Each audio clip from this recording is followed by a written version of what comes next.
قل إن كنتم تحبون الله فاتبعوني يحببكم الله ويغفر لكم ذنوبكم والله غفور رحيم. قل أطيعوا الله والرسول فإن تولوا فإن الله لا يحب الكافرين. إن الله اصطفى آدم ونوحا وآل إبراهيم وآل عمران على العالمين ذرية بعضها من بعض والله سميع عليم.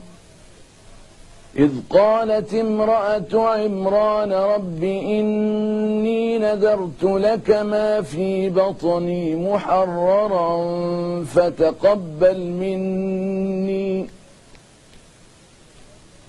إنك أنت السميع العليم. فلما وضعتها قالت رب إني وضعتها أنثى والله أعلم بما وضعت وليس الذكر كالأنثى وإني سميتها مريم وإني أعيذها بك وذريتها من الشيطان الرجيم.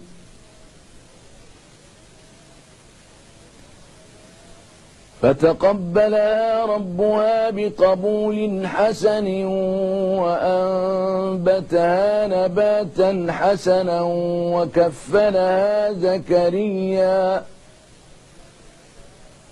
كلما دخل عليها زكريا المحراب وجد عندها رزقا قال يا مريم أنى لك هذا قالت هو من عند الله إن الله يرزق من يشاء بغير حساب.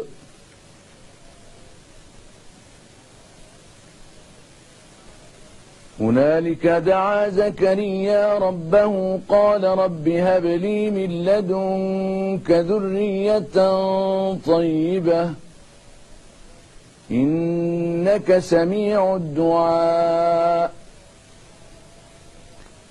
فنادته الملائكة وهو قائم يصلي في المحراب أن الله يبشرك بيحيى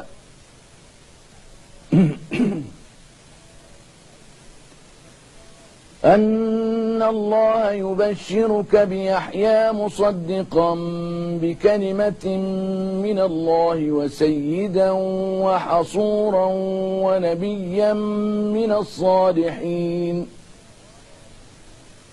قال رب أنى يكون لي غلام وقد بلغني الكبر وامرأتي عاقر قال كذلك الله يفعل ما يشاء